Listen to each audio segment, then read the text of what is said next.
Assalamu alaykum, hörmətli görürmənlər, programımıza xoş gəldinizlər. Elşad aka, siz xoş gəldiniz. Rahmat, xoş oldum.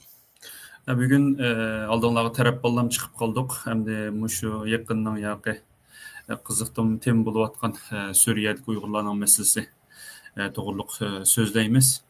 Yaqından yaqı Suriyaning yangi tashqi ishlar ministri Beijingda ziyoratda bo'ldi. Bu to'g'riliqdan keyin bu Fransiyadagi radio agentligi o deymi. Aşının bildirişçi hem de Uygurlarınki bu qaytırıp berilganlığı doğruluq.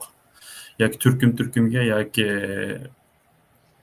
baraqlam degandek bir neçe ösek söz yaki rasyalgan xabarlar bulup bu nıqıb ketdi. Qiziqdan bo'lib ketdi. Bunun hem de sizlerge muş doğruluq sözlep berimiz. Elşadka hem de sizmi muşunga mesela Suriye'deki Uygurlarga nispeten pozitif qaraysız. Sizning ko'z qarashingiz bu hamda qandayroq bir masala? Rahmat, vaqtida bir programma qildigan bo'ldik, kash olsunmi? Bu xabar nayt qiziq xabar 17 noyabr aldı bilan Fransiya radio to'rininki agentligining betida Xitoychida bo'ldi. Xabarninki muxbirning deyishicha bir mu ishki o'zining kimligini ma'lum qilishni xohlamaydigan yana nomsiz kishi xabar berib mushundaq Suriyadagi qurolliq Uyg'urlarni Xitoyga yoki Turkim bo'yicha yo bo'lmasa bir qitimda 400 Uyg'urni qaytarib berishga Xitoy bilan ma'qullandi. Ma'qul debdi degan bu xabar chiqdi. Chiqishi bilan shuning bilan bu yerda men qarasam har yerda mayli Uyg'urlar bo'lsin, mayli Xitoylarningki shu bo'libmi jamiyat taratqularda bu bir qiziq nuqta bo'ldi. Ba'zilar men dedim-ku, men bana kuni degan, bir oyning oldida faraz qilgan, bir yilning oldida degan, o bu deb xuddi men bir misol keltirdim. Xuddi yoki men yoki boshqa bir do'stimiz ig'ir kasalga balkim ajalli kasalga desa savob topima deganda ko'ringan bilan bir turkumlar qo'pib voyamsi Elshadga go'rni qo'lab qo'yayli, nazirni qanday o'tkazimiz, jinozini kim ko'taradi deb talashgandek basbasda bu Suriyadagi Uyg'urlarning taqdirini aldın ala ko'rib bularga ag'irtish emas, bir xil naytdi salbiy bir narsadek ko'rindi menga. Shuningga men azroq atgan bir savoliga javob bergan bo'ldim. Bu qiziq yeri hamda bu nuqtaninki Uyg'ur qarindoshlarning bu xil savob elishga urinib ketganligini qarib qo'ygan vaqtida bu xabar Xitoychadan keldi. Xitoychadan chiqdi, Xitoychada avj elib Uyg'urchaga o'tdi. Xo'sh. Bu yerda men burundan deb kelayotgan Uyg'urlar bo'lsa ko'p tillik materiallardan foydalansa deyman. İngilizce, Arapça, yana Fransızca yoki Norvegiyacha, shu Yevropadagi tillarning Turkiyada o'z Turkchadir. Biz nagil basak agar Xitoyning xabariga asoslanib analiz yurgizsak, biz o'zimizni o'rg'ib mangimiz. Bu birinchi mening deydig'im. Chunki Xitoy bizni yetaklamoqchi. Mayli chet elda bo'lsakmi, uchur, xabar, ideologiyada bizga ta'sir ko'rsatib, bizni yetaklab, bizni qo'rqinchiga selib, idirimizni burmilab, bizni bir xalt ko'chaga olib, oxirsida zaiflashtirib, bizni yo'qotmoqchi.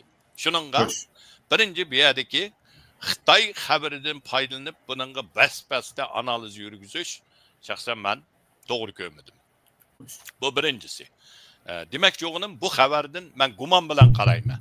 Chunki Fransiya radio agentligining Xitoychisi bilan Germaniya ovozi degan Xitoychisi ikkilisida Xitoyni madiylaydigan maqolalar to'xtamay chiqqan.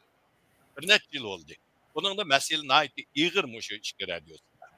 Hatta Amerikaninkida mo burun Amerika ovozi olsun, Amerikalik Erkin Asya olsun, Xitoychilarda Xitoyga yonbosadigan maqolalar uchuq chiqyapti.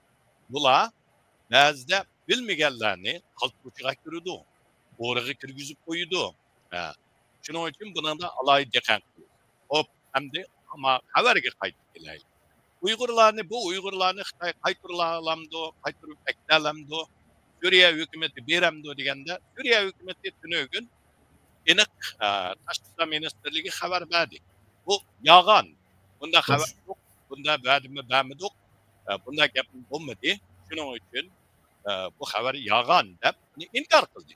Ama bazılarımız deydi, Suriye hükümetlerinin gepi yağan, ulan yağandım bunu yoşurvatıdı deydi. Hemse biz Xitay'nın xabariga işlendik. Eğer Suriye hükümetinin gepi işlenmesek, biz Xitay'nın xabariga işlenişimiz lazım. Xitay'nın xabarini rast deganligimiz bo'lum. Bu yerda bir azroq qilli qatirish kerak deb o'ylayman Uyg'urlarni. Xo'sh. Aldirab Xitay'ning xabarini, Xitay'ning dipini chamayli bilay. O bilan Suriye bunu rad qildi. Endi bunun aq ko'rinishi kelgusini analiz qilib, noktadan buningki mümkünçülüğü yok deyman. Birincisi, Suriye'deki bu Uygurlarning Suriye'ye berib kelishida Türkiye'nin rolü alayida cho'ng deb qarayman. Bu Uygurlar hem Türkiye'nin qo'llagan Asadga qarshi kuchning bir tarkibi. Shuning uchun bular bir cho'ng Türkiye'ye tarafdararak bir teşkilatının bir kısmı.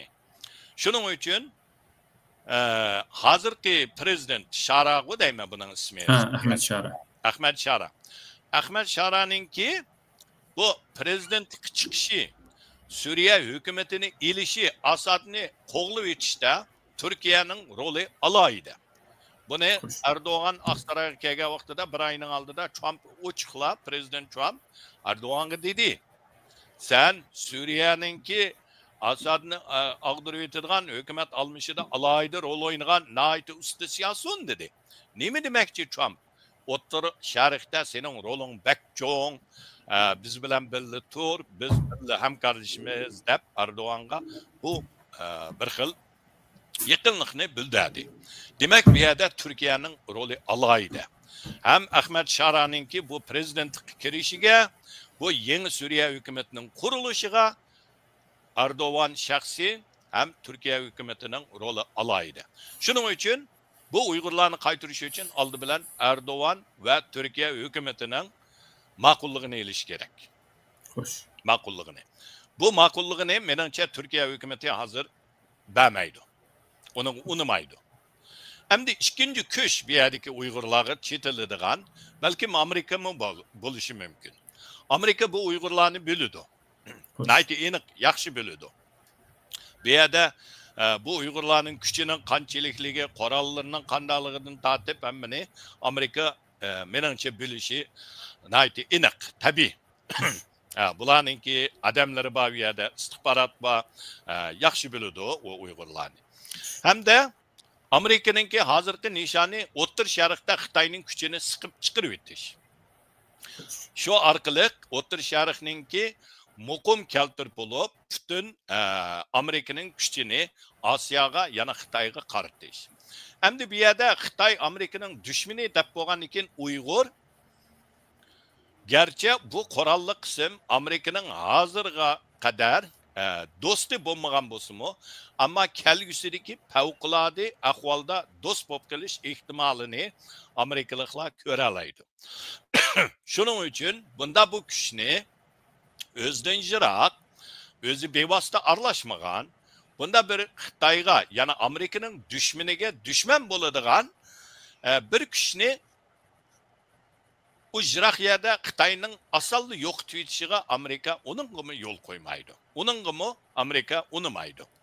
Endi Amerika'ningki bu Ahmet Şara'ni Erdoğan, yani Türkiye hükümeti Aksaray'a kirgizgen bo'lsa, dünya siyasi sahnesiga Trump prezident geldi. Aslında Amerika'nınki tutuş buyruğu çıkarılgan bir adam bu. Ahmet Şara. Lekin Prezident Trump aldın kayda Otur Şarkı bağa vaxtıda Katar'dı o deyme. Ahmet Şara'nı birinci qitim Saudi bilen Katar'nınki oturgu düşüşü bilen şu yerde bir görüştü. Onun deyin ki aldın kaptıda Aksaray'da oyun çakçaklar bilen görüştü. Xuddi ilki bir Alağinladek körüşüp, çakçaklarını kılışıp körüştü. Demek Ahmet Şara'nı halkara sahnesiga, siyasi sahnesiga kirişiga yol içpegen Prezident Trump. Bununla Amerika'nın içtiğim o karışıkla bağ. Mesela ben köydüm Amerika'nın Trump efendimini kollaydıgan naiti güçlük bir ayal var. Bu ayal o çok şükür yazdı. Bunda bir teröristini Aksaray'a kandak ekirdi Amerika deb. Ama Trump prezident bunu ekirdi. Ekirip dünya siyasetiga, sahnesiga başlap kirdi. Demek Amerika bulmasa Ahmet Şara bu dünya siyasi sahnesiga kiralişi task to'xtatdi. Şunun için bu sahne devamlı tutup duruş için Amerika'nın düşmanı bo'lgan Xitoyga unchalik yaqin bo'lmasligi lazım. Üçüncü sebep bir yerde kuch Xitoy bilan yaqinlashgan Arab ellerinin rehberinin hiç qaysi akıbeti yaxshi kuniga qag'ini yo'q. Mayli Saddam bo'lsin, mayli Kazafi bo'lsin, mayli Brishkayning aldırımı buldu Beijing'de Xitoyga bilan kelishim tüzügen mayli Palestinlik olsun, İranlık olsun bir topla berip Beijing'de naiti dağdığılık O'tir Sharq meselesini hal qildik deb kelishim tüzüge rasmiy tushganlarning hammasi hozir qavr ostida. Saqqog'ini asosan yo'q. Bu demaklik Xitoyga yaqinlashganning oqibati hammasi baldır qavriga boradi. Bu ne? Menimcha Ahmet Şara bunu nihoyatda yaxshi biladi. Hozir xalqaro siyosatda Xitoy butun dunyoninki bo'libmi Amerika boshlig'i G'arbning düşmanı. Hem de bir yerde yanı bir meselemi var. Hazır eğer biz yaxşı küzetsek bir işgay oldu. Türk dünyasının kayıt edin bir tırılıvatkan bir xilahval var. Mesela Orta Asya'daki 5 Cumhuriyet bularını Amerika çıkardı. Hem Türkiye bilen naiti yakın hemkarlık Türk dünyası yığınları buldu, medeniyet yığınları buldu. Bunları gerçi Uygur meselesini uç kaşkarı iş kaysı demigen bilen Türkiye'nin tesiri bilen Türkiye'nin Türk dünyası birleşip menvatıdı. Bunun da ammavi teşkilatlarda Uygur'un ismi var, devlet teşkilatlarda Uygur'un ismi yok.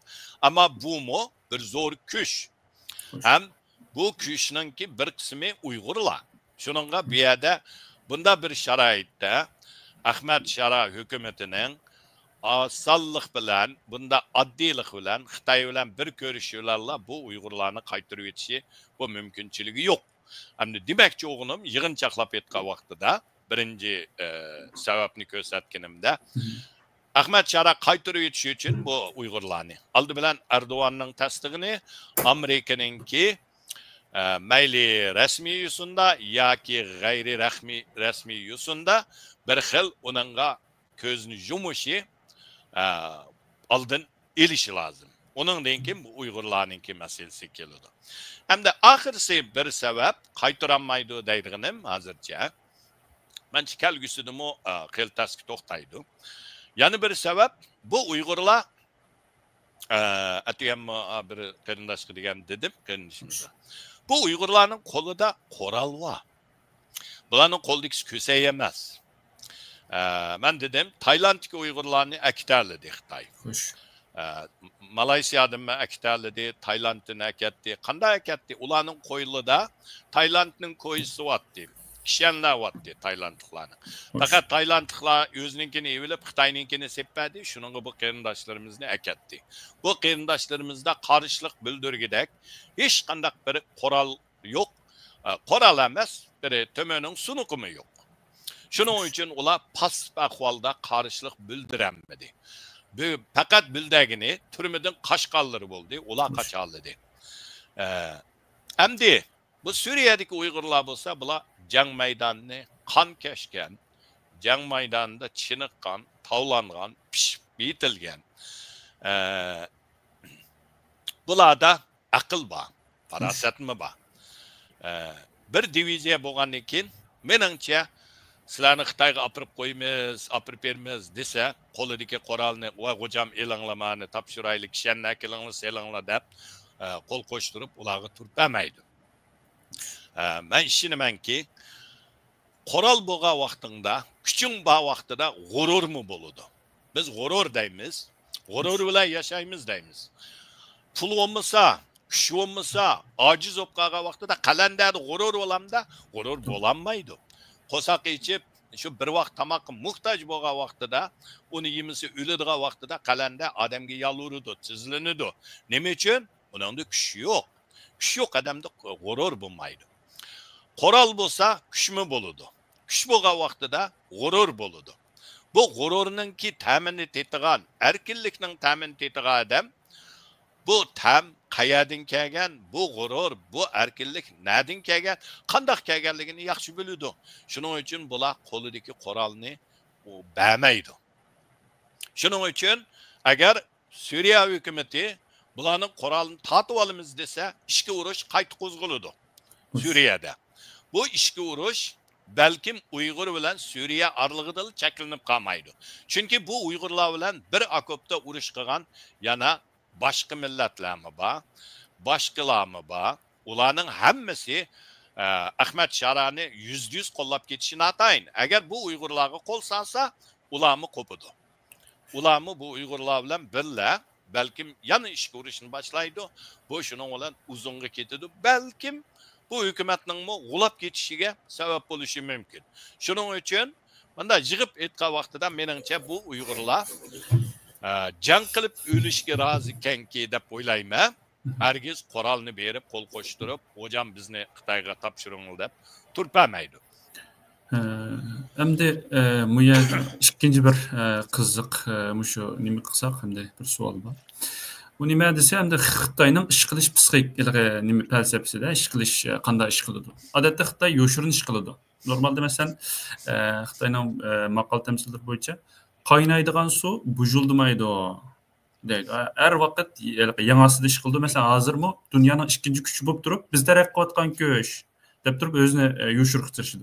Bundan demak, Xitoyninki 3 klassik, 4 klassik asarninki birisida masalan Jugalyan bilan nimaninki Simayning urushida Simayi bir jangi ma'noda jangini o'zi bormaydi turib, anda bayrog'ini qadab qo'ydi-da. Ya'ni keyin Simayi kaptimi desa, yo'q. Bayrog'i bor ekan desa, undan bayrog'ini qadab qo'ygan bo'lsa, Simayi kelmabdi deydi. Endi bu Xitoyninki bunchalarga kuchab biz akilalaymiz, qilamiz deyishi hamda bir bu yerda bir qalaymiqanchilikni chiqarish deb o'ylayman. Buning hamda siz qanday qaraysiz? Albatta shundoq. Xitoy suiqasdchi deb qarayman. Men oldin ketim Mao Zedong to'g'riliq degan Xi Jinpingni dedim. Ama Xi Jinping o Mao Zedong'dak yoki Xitoyning o Mao Zedong Helmekir suiqasdda birincisi emas. Xitoy tarixida bunda podshohlik chiqib o'tgan zolimlar. Xi Jinping ularga selishtirganda ilqi nima deymiz, guruh bir Xitoy bu. Unda Helmekirga unchalik nima emas. Ammo Xitoy hozir asosan iqtisodiga tayinib yumshoq kuchi bilan masalan yangi qurilgan davlatlarda parxo'rlik eg'ir bo'ladi. Bunda bir sharoitda masalan Suriyaninki yangi chiqqanlar texi davlatning qonuni hammasi shakllanib bo'lguncha hammasi o'zining yanchug'iga boylikni to'plashga aldiraydi. Bunda vaqtida Xitoydek yanchug'ida pulni, naqd pulni tashlab bera oladiganlar foydalanalaydi. Shuningga balki shu Fransiya radiosiningki bu nomsiz o'zini oshkorlaymaydi, xohlamaydiganlar balkim shunday yerdinga pul berib so'zlatganlar bo'lishi mumkin. Shuningga o'xshash qila olamdi deganda balkim qila oladi, ammo bundaq 3000 ga yaqin Uyg'urni Ekitime desem de bu Uygurlarımı eğer aşında tayyarsız bilmey durup ekitilip kalsa bu Uygurlarımı demek ahmak dep düşünsek oldu ama ben bulanı onda ahmak dep karmayma. Şununla menin deydiğim bir yerde bu programda başta diyenim şu. Biz Xitayçı haberlerge ben Xitay haber görme. Ama ben onu guman bilen karap durup okuyma. Onun deyin onun menbesini izleyme. Ben bir yılın aldıda Türkiye'ye yaşlığı ders ötkende sahtı ufçur, yalgan ufçur degen bir leksiye bergen. Bunu İngilizce'de disinformation, misinformation deydi. Disinformation, ben bunu yalgan haber dedim Uygurca'da. Tokulma haber ya ki. Disinformation degen nima degende bir adam bilip durup rast haberini yağan bilen yugurup yani bir haber yaratıp maksat başkalarınınki düşüncesini bulunmalaş için takatkan haberini disinformation deydi. İngilizce'de bunun iniqliması. Yana bunu bir adam uydurup çıkan. Bunun da rasm buluşu mümkün. Aralaştırıp yağanını koşup. Mesela şu Suriye'deki meselede Uygurlarının uyarı balığı rast. Suriye'ninki Taşkı İşler Ministeri Düşenbe günü Xitay ile görüşkeni rast. Ama bir yerde Suriye'ninki Suriye ziminida hech qanday Xitayga qarshi faaliyet hareketke yol koymaymiz degan gapimi meningcha rost bo'lma. Chunki bu diplomatiyada hamma davlatlar bir-birisi bilan shunday gaplarni qilishadi. Ammo bu yerda shu Uyg'urlarni 400 odam deb qaytirib beramiz dedimi? Meningcha Suriye hükümetininki bayonoti ishonma, Xitoy xabariga ishonmayman. Ular dedi bu yağan dedi. Mening farzimda bu yağan. Endi bu yerda misinformation yana yağan haber deganimiz nima degan vaqtida inglizcening aniqlamasi bo'yicha siz boshqadan to'qigan yağan haberni to'qilma haberni bilmay taqasingiz bu misinformation bo'ladi. Shuning uchun Uyg'urlarning ko'pinchisi biz misinformation'ninki qurboni. Bilmey, başka tildeki haberini görenmegenliki Xitay tiliga birinci, onu gördü şu zaman onun analiz yürgüzüp her xil gaplar bilen mana degan vaqtida bilmey Xitayning depiga usul o'ynash. Shuning uchun Xitay bu yerda hilgarmi? Hilgar. Bu xabarni meningcha yag'an xabar, buni maqsadlik taqatdi. Bunda vaqtida taqitishi shu Uyg'urlarga bir xil ishki jihatdan, ruhiy jihatdan hem ittifaqlıq hamma jihatda bir to'xtamay Uyg'urlarga ishki jihatdan niza, jangi jidal, talashish, shunday narsalarni keltirib chiqish uchun. Hamda yangining ichida Suriye hukumatiga bir nimlar qilib bu Uyg'urlarni akitamdi deganda men boshda balkim bir yil 5 yil deyman bir program ishiga Arslan bilan ishildimmi kim bilan. Shu vaqtda degandim 4 yildan 5 yil az bo'lganda bo'lmasa 5-10 yıl ketadi. Bo'libmi Arab davlatlarininki hozirgacha masalan Suriyadan burun Liviya, Iroq,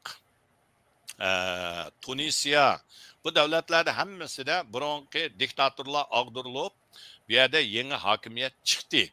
Markaziy hokimiyatmi bor.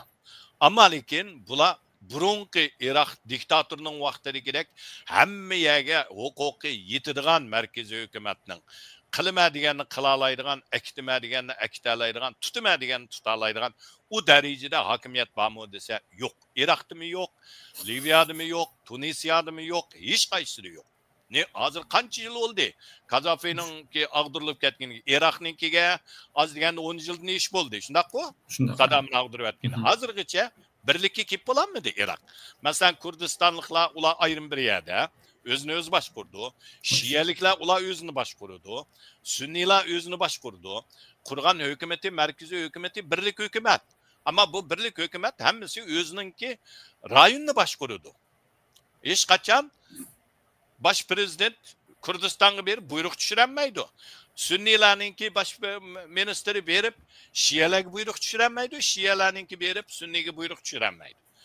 Bu demek nime diye vaxtıda bunda bir devlet qalaymaqanchilikdan qutulib bo'lgandan keyin birlikka kelib markaziy hukumatning bir buyrug'i bilan o'ngtay qila oladigan u darajaga oz deganda 5 yil yoki 10 yil ketadi.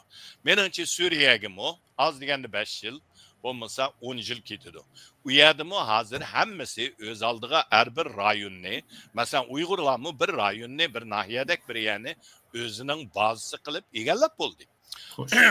Bu yerda bular çın tutturab turvatdı.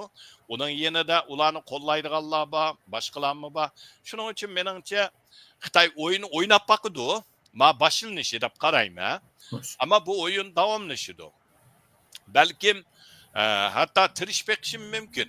Ama lekin meningcha ishonchim komil men bu Uyg'urlarga. O'zini o'ngshaydi, ham Suriya hukumatiga ta'sir ko'rsatadi. Suriya hukumatining mudofaaligida bir general var Uygur'dan.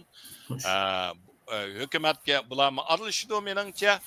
Bularning ta'sir kuchi bilan ham Turkiyaning ta'sir kuchi bilan bu Uyg'urlarning taqdirini undaq Suriyaning bir tashqi ishlar ministrining bir qitim berishi bilanla uyoq buyoq bo'lib ketadi degan bu Xitoyning xomxiyol Uyg'urlarni qaymoqtirib o'ynaydigan bir o'yin. Bu yerda Xitoyning yana shu disinformation, misinformation buningga hamda ba'zilar depoga usloynavatadi deb qarayman. Rahmat.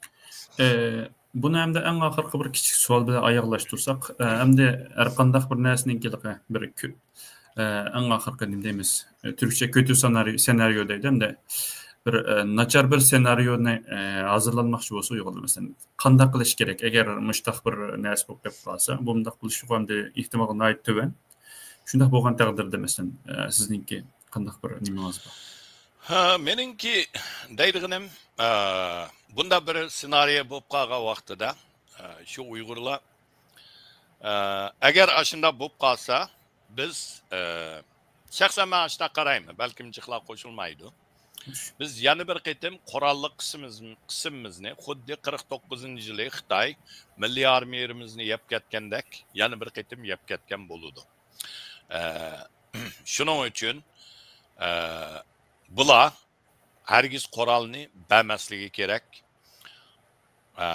Oxirigacha qurol o'zining hayoti ham o'zini qo'g'daydi, ham o'zining g'ururi erkinligini qo'g'daydi. Meningcha bo'lmadi deganda boshqa yerga ko'chib, bo'sib chiqib, chekingan yerga chekinish, mushunda bir yo'lni tanlash kerak. Hergiz qurolni topshirib, qo'l qo'shtirib, o nim qilsa taqdir, ularning taqdiri eng yaman oqibatga qoladi. Uyg'urlarning ruhiy jihatdan bizga ta'sir bo'ladi deb qarayman. Ko'pdan ko'p rahmat. Taraf bola chiqib qoldik, shunda xo'smi vaqtingizni ajratib buni hamda nihoyat yaxshi tushunishli ko'rmalarga sunib berdingiz. Hozir men yana 22 kishi kechini demay ko'rib yetibdi. Ko'pdan ko'p rahmat. Kelarki programmamiz ko'rishguncha omon bo'linglar. Allohga emanet. Rahmat ko'rayotganlarga bu kechda. Xo'sh.